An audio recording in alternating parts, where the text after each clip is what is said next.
அன்பு நண்பர் doctor professor R Srinivasan MA MBA MPhil PhD. இவர் மத்திய இணையமைச்சர் இங்கு வந்து நம்மளோடு உரையாடி நம்மளது கோரிக்கையை ஏற்றுக்கொள்வதற்கு முழுமையாக காரணமானவர் இவர்.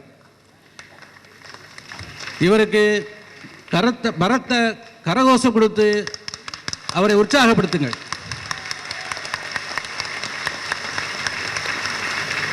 இவர் டி கல்லுப்பட்டி அருகிலே இருக்கிற வண்டிவேலம்பட்டியைச் சேர்ந்தவர். இவர் தந்தையார் ராமசாமி ரெட்டியார், தாய் ருக்மிணி அம்மாள். இவர் காந்திநிகேதன் பள்ளி டி கல்லுப்பட்டியில் இருக்கிற காந்திநிகேதன் பள்ளியிலே படித்தவர். அண்ணாமலை பல்கலைக்கழகம், மதுரை பல்கலைக்கழகம் முதுகலை பெற்றவர். தற்சமயம் சுதேசி விழிப்புணர்வு இயக்கத்தின் தமிழ்நாடு ஒருங்கிணைப்பாளராக இருந்து வருகிறார். பல்வேறு கல்வி நிலையங்களில் கல்விக்குழு உறுப்பினராக இருந்து வருகிறார். இவர் ஒரு ஆராய்ச்சியாளர், நமக்கு கிடைத்த ஒரு மாமனிதர். இவரை போற்றுவோம், அவரை பேசும்படி அழைக்கிறோம்.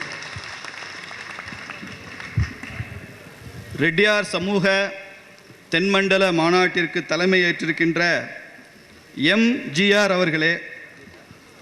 எம்ஜிஆர்னா ரொம்ப பாப்புலர், வசீகரமானவர், அதனால் நமக்கு அவர் தான் எம்ஜிஆர். இந்த நிகழ்ச்சிக்கு சிறப்பு விருந்தினராக நமது அழைப்பை ஏற்று ரெட்டியார் சமுதாயத்திற்கு பெருமை சேர்த்திருக்கின்ற மாண்புமிகு மத்திய அமைச்சர் பொன் ராதாகிருஷ்ணன் அவர்களே. இந்த நிகழ்ச்சியை ஆரம்ப நாள் முதலே திட்டமிட்டு மிக சிறப்பாக நடத்துவதற்கு உறுதுணையாக இருந்து ரெட்டியார் சமுதாயத்தின் பிரதிநிதியாக இன்று மேடையிலே அமர்ந்திருக்கின்ற மாமா KKSSR ராமச்சந்திரன் அவர்களே. வரவேற்புரை ஆற்றிய திரு வெங்கட சுப்பு அவர்களே, பெரியோர்களே, சகோதர சகோதரிகளே. இந்த நிகழ்ச்சியை இரு பெரும் அரசியல்வாதிகளை வைத்து நடத்துகிறோமே, எப்படி இருக்குமோ என்றெல்லாம் கொஞ்சம் யோசித்தோம். உண்மையிலேயே திரு பொன் ராதாகிருஷ்ணன் அவர்களுக்கும் KKSS அவர்களுக்கும் ஒரு பெரிய போட்டி இருந்தது. இந்த நிகழ்ச்சி ஆரம்பிக்கும் பேசும்போதே என்ன போட்டியை தெரியுமா? நான் திரு KKSS அவர்களிடம் சொன்னேன், மத்திய அமைச்சர் அவர்கள் நமது மாநாட்டிற்கு வருகை தர இருக்கிறார்கள், அதனால் அந்த நிகழ்ச்சியில் நீங்களும் கலந்து கொள்ள வேண்டும் என்று சொன்னேன். உடனடியாக அவர் சொன்னார், அவர் மாண்புமிகு மத்திய அமைச்சர், எனக்கு ரொம்ப நாளாக நண்பர், அதனால் நான் சென்று அவரை வரவேற்பேன், இதற்கு ஒத்துக்கொண்டால் தான் இந்த நிகழ்ச்சி என்று சொன்னார். நான் அதை அமைச்சர் பொன் ராதாகிருஷ்ணன் ஐயா அவரிடம் சொன்னபோது அவர் சொன்னார், அவர் மிக நீண்ட வருடமாக அரசியலில் இருக்கிறார், எனக்கெல்லாம் சீனியர், நான் தான் போய் அவரை பார்ப்பேன் என்று அவர் சொன்னார்.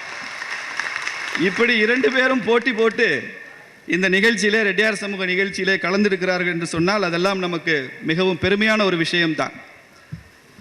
திரு பொன் ராதாகிருஷ்ணன் ஐயா அவர்கள் சொன்ன முதல் நிபந்தனை, நான் ரெட்டியார் சமுதாய மாநாட்டில் கலந்து கொள்ள வேண்டும் என்று சொன்னால் ஒரே ஒரு நிபந்தனையை ஏற்றுக்கொண்டால் கலந்து கொள்கிறேன் என்று சொன்னார். என்ன என்று கேட்டோம். அந்த மாநாட்டு மேடையிலிருந்து நிகழ்ச்சி முடியும் வரை நானும் ரெட்டியாராக இருப்பேன், ஏற்றுக்கொள்வீர்களா என்று கேட்டார்.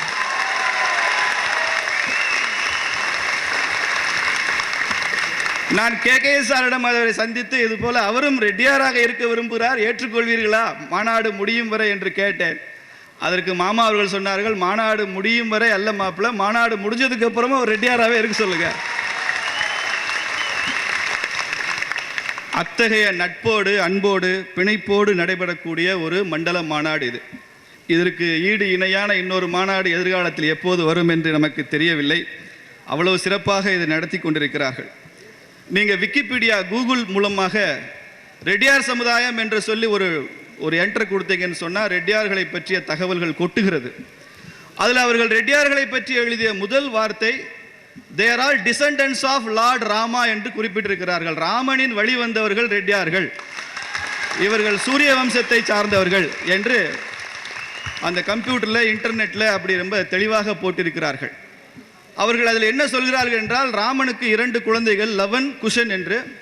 அந்த குஷன் இரண்டாவதாக தர்பை புல் மூலமாக பிறந்த அந்த மகன். இந்த ரெட்டியார் சமுதாயம் என்பதே குஷன் மூலமாக அவர்களுடைய வாரிசுகள் என்று குறிப்பிட்டிருக்கிறார்கள். அதனால நமக்கெல்லாம் ராமனின் வழி வந்தவர்கள் என்கிற மகத்தான பெருமை நமக்கு இருக்கிறது இந்த ரெட்டியார் சமுதாயத்திற்கு. அதனால தான் ரெட்டியார் சமுதாயத்தில் நிறைய ராமன், ராமச்சந்திரன், ஜெயராமன் இந்த மாதிரி பேர்கள்லாம் நிறைய இருப்பதற்கு கூட காரணம் அதுவாகத்தான் இருக்க முடியும் என்று நானும் அப்போதுதான் நான் புரிந்து கொண்டேன். எவ்வளவோ பெருமை வாய்ந்த சமுதாயம் இது. இங்கே இருக்கிற பல பேருக்கும் அது தெரியும் என்றாலும் கூட சிலருக்கு புதிதாகவும் சொல்ல வேண்டும் என்பதற்காக சொல்கிறேன். இன்று பல ஜாதிய சமுதாயங்களை, தலைவர்களை பார்த்து மக்கள் கூட்டம் என்ன சொல்கிறது? வருங்கால முதல்வரே என்று சொல்கிறார்கள். ஆனால் இன்று ரெட்டியார் சமுதாயத்தை பார்த்து நாம் என்ன சொல்ல வேண்டும் என்று சொன்னால், கடந்த கால முதல்வர்கள் அத்தனை பேரும் ரெட்டியார் சமுதாயத்தை சார்ந்தவர்களாக இருந்திருக்கிறார்கள். அதனால கடந்த கால முதல்வரே என்று வேணால் சொல்லலாம். 1920களில் நீதி கட்சி என்று ஒன்று உருவாகி, அப்போது காங்கிரஸ் கட்சி தேர்தலிலே போட்டியிடாதனால நீதி கட்சி தான் தொடர்ந்து தமிழகத்தில் ஆட்சி செய்தார்கள். அப்போது நீதி கட்சி சார்பாக தமிழகத்தினுடைய ஒட்டுமொத்தமான தமிழகம் 4 மாநிலங்கள் சேர்ந்தது. அதன் முதலமைச்சராக சுப்பாராயலு ரெட்டியார் அவர் தான் முதலமைச்சர் நீதி கட்சி சார்பாக. சுதந்திரம் அடைந்த பின்பு காங்கிரஸ் கட்சி ஆட்சிக்கு வந்தது. யாரை முதல்வராக்கலாம் என்று ஒரு பெரிய ஆலோசனை நடைபெற்ற போது ஒட்டுமொத்த காங்கிரஸ் கமிட்டியும் நாடு முழுக்க சென்னை மாகாணத்திற்கு முதல்வராக இருக்க பொருத்தமானவர் ஓமந்தூரா ரான் என்று முடிவு செய்தார்கள். அது நீதி கட்சி ஆட்சி செய்தாலும் முதலமைச்சர் ரெட்டியார் தான், காங்கிரஸ் கட்சிக்கு ஆட்சிக்கு வந்தாலும் முதலமைச்சர் ரெட்டியார் தான். இது போகட்டும், பாண்டிச்சேரி என்று ஒரு மாநிலம் இருக்கிறது. அது நாம் இந்தியா சுதந்திரம் அடைந்த பல ஆண்டுகள் கழித்து தான் பாண்டிச்சேரி பிரெஞ்சு ஆதிக்கத்திலிருந்து விடுபட்டு இந்தியாவுடன் இணைந்தது. அந்த பாண்டிச்சேரிக்கு யார் முதலமைச்சராக இருக்க வேண்டும் என்று சொன்னால், அங்கே இருக்கிற சுதந்திர போராட்ட தியாகி வெங்கட சுப்பா ரெட்டியார் தான் அங்கே முதலமைச்சராக இருந்தார். அப்போ இப்படி மகத்தான முதலமைச்சர்களை கொடுத்த ஒரு சமுதாயம். இந்த சமுதாயம் எண்ணிக்கையில் குறைவாக இருக்கலாம் தமிழ்நாடு பூரா, ஆனால் எண்ணத்தால் உயர்ந்தவர்கள் இந்த ரெட்டியார்கள் என்கிற பெருமிதம் நமக்கு உண்டு. அதனால தான் பொன் ராதாகிருஷ்ணன் அவர்கள் சொன்னார்கள், இதுவரைக்கும் சிறைக்கு போய் இருந்தான், ஜெயிலில் இருந்தான்னு சொல்லி நான் ஒரு ரெட்டியாரை கூட கேள்விப்பட்டதில்லை அப்படின்னு சொன்னார். அந்த அளவுக்கு குற்ற பின்னணியே இல்லாத ஒரு சமுதாயமாக இருக்கிறது. தமிழ்நாட்டில், ஆந்திராவில், கர்நாடகாவில், கேரளாவில், பாண்டிச்சேரி எல்லாம் சேர்த்தால் இந்தியாவில் 2வது பெரிய ஜாதி ரெட்டியார் சமுதாயம் தான். அவ்வளவு பெரிய எண்ணிக்கையில் இருக்கக்கூடிய ஒரு சமுதாயம்.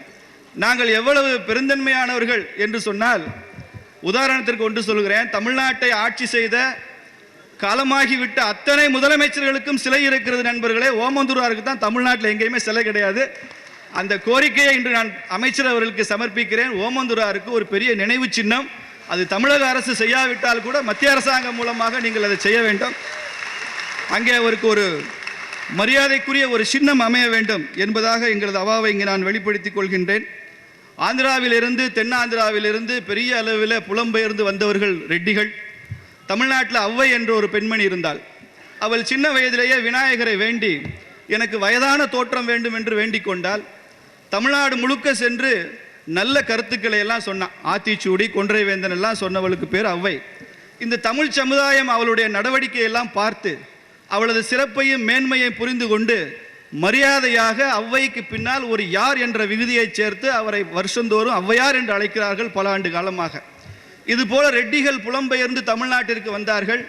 பல இடங்களிலே தனித்தனியாக தங்கினார்கள். கூட்டமாக தங்குவது ரெட்டிகளுடைய பண்பு அல்ல. தனியாளா இருப்பான் ஒரு கிராமத்தில், ஆனால் தலைவனா இருப்பான். அதுதான் ரெட்டியார் சமுதாயத்தினுடைய முக்கியத்துவம்.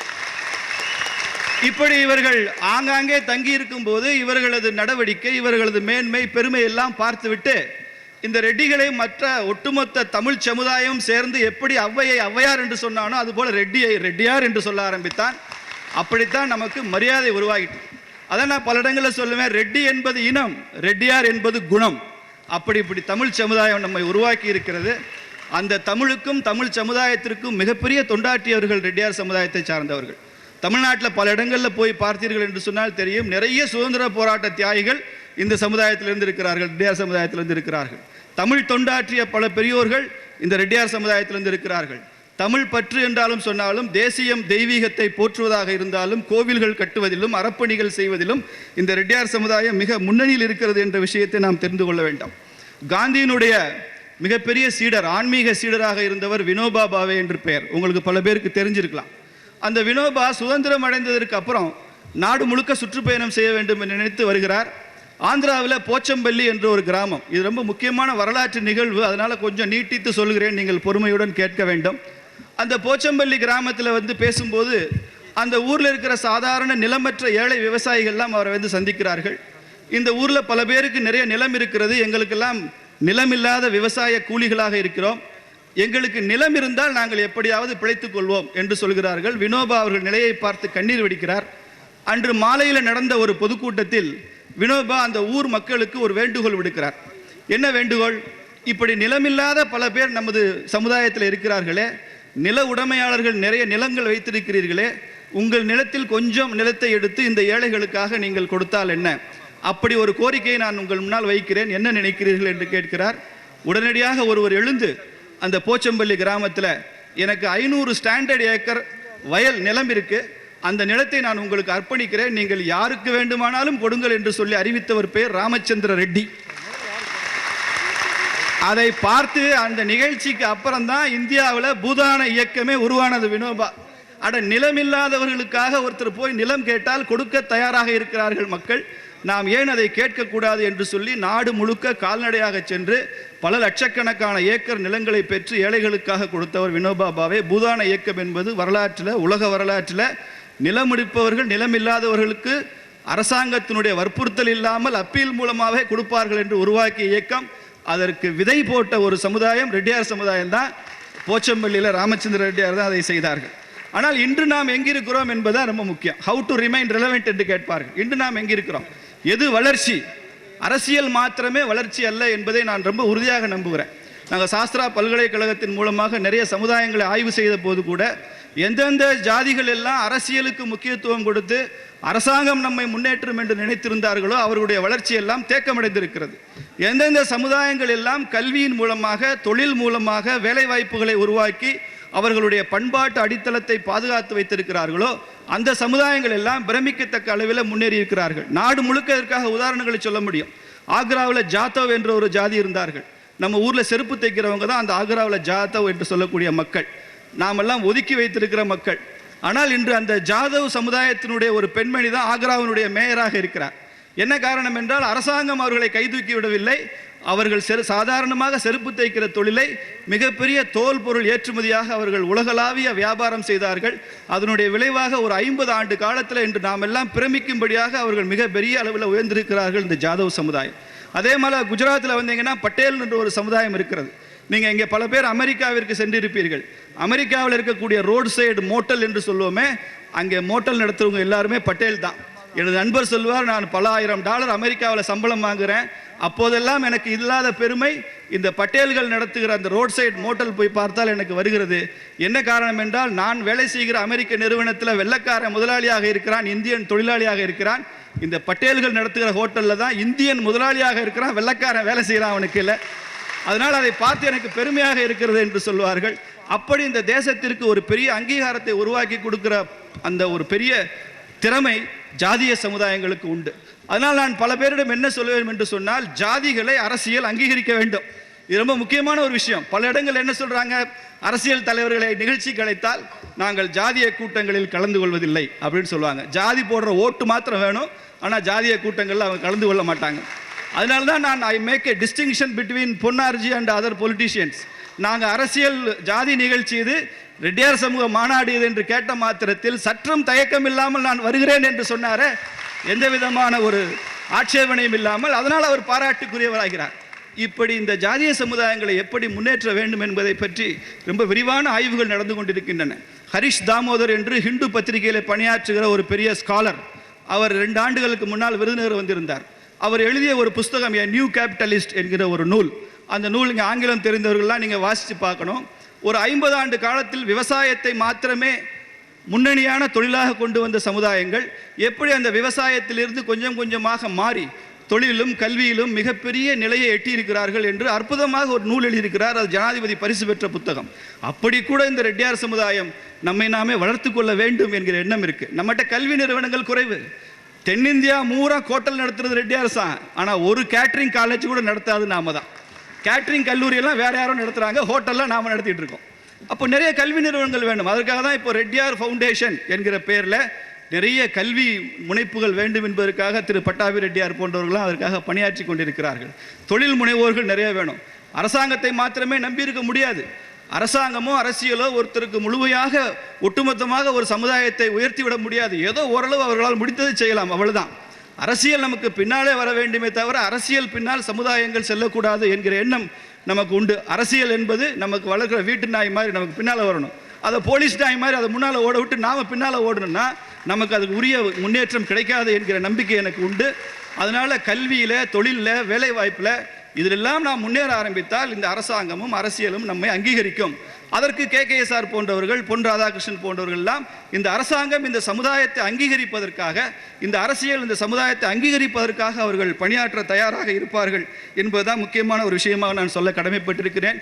பின்னால் பேசுகிற மாமா அவர்கள் OBC பற்றியும் அதற்காக அவர் எப்படியெல்லாம் உழைத்திருக்கிறார், இன்றும் என்னென்ன தடைகள் இருக்கின்றன என்பதை பற்றியும் விரிவாக பேச இருக்கிறார்.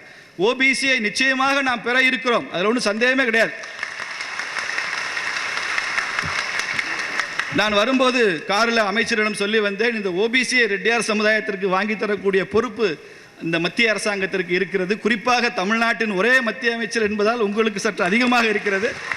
ஏனென்றால் இது மத்திய அரசாங்கத்தில் டெல்லியில் நடக்க வேண்டிய வேலை என்று சொல்லும்போது அவர் சொன்னார், இதை விட எனக்கு என்ன வேலை அப்படின்னு கேட்டார் அவர். அதனால் இதற்காக அவர் முனைப்பாக வேலை செய்வதற்கு தயாராக இருக்கிறார். ஆனால் இந்த அமைச்சரையும் அவரது நல்லெண்ணத்தையும் அவர் நமக்காக கொடுத்திருக்கிற நேரத்தையும் பயன்படுத்தி கொள்கிற சாமர்த்தியம் நம்மிடம் இருக்கிறதா என்பதுதான் கேள்வி. அதனால் இன்று பிரச்சனை, அரசியலில் இருப்பவர்கள் நல்லெண்ணம் கொண்டு நம்முடன் உரையாட தயாராக இருக்கிற ஒரு புதிய அரசியல் சூழல் உருவாகி இருக்கிறது. நமது சமுதாயத்திற்கு அந்த சாமர்த்தியம் இருந்தால் நாம் அதை பயன்படுத்தி கொள்ள வேண்டும். ஒரு சமுதாயத்தினுடைய பிராண்ட் வேல்யூ என்று சொல்வார்கள், அதை கூட்ட வேண்டும். ரெட்டியார் சமுதாயத்தில் குடிப்பவர்கள் இருக்கக்கூடாது என்ற தீர்மானத்தை இந்த மாநாட்டில் எடுக்க முடிஞ்சா ரொம்ப பெரிய விஷயம். ஒருத்தன் கூட எங்கால் குடிக்க மாட்டான் சார். தயாரா கை தட்டுறவங்கெல்லாம் குடிக்க மாட்டான். ரெட்டியார்னா குடிக்க மாட்டான். ரெட்டியார்னா ஜெயிலில் இருக்க மாட்டான். ரெட்டியார் வீட்டில் விவாகரத்துன்ற பேச்சே இருக்காது, டிவோர்ஸே கிடையாது. இதுதான் சார் ஒரு சமுதாயத்தோட ஐடென்டிட்டி. நான் பல இடங்களில் சொல்லுவேன், நம்ம ஜாதிக்கு எத்தனை MLA இருக்காருன்னு எண்ணாதீங்க, எத்தனை சன்னியாசிகளை உருவாக்கி இருக்கும்னு எண்ணுங்க. ஏனென்றால் சன்னியாசி துறவிகள் என்பது ஆன்மீக சக்தி, MLAங்கிறது அரசியல் சக்தி. IAS ஆஃபீஸராக போகிறது என்பது ஒரு பியூரோக்ராட்டிக் பவர். எல்லா சக்தியும் நமக்கு வேணும். அரசியல் வேணும், பியூரோக்ரஸி அதிகார வர்க்கம் வேணும், கலாச்சாரம் வேணும், ஆன்மீகம் வேண்டும். இப்படி எல்லாம் ஒன்று சேரும்போது தான் ஒரு சமுதாயம் உயருமே தவிர அரசியல் மாத்திரம் நம்மை உயர்த்தி விடாது. அந்த நல்லெண்ணத்தோடு வந்திருக்கிற 2 முக்கியமான அரசியல்வாதிகள் KKSR அவர்களும் திரு பொன் ராதாகிருஷ்ணன் அவர்களும், அவர்களுக்கு வழிவிட்டு வாய்ப்புக்கு நன்றி கூறி விடைபெறுகிறேன். நன்றி.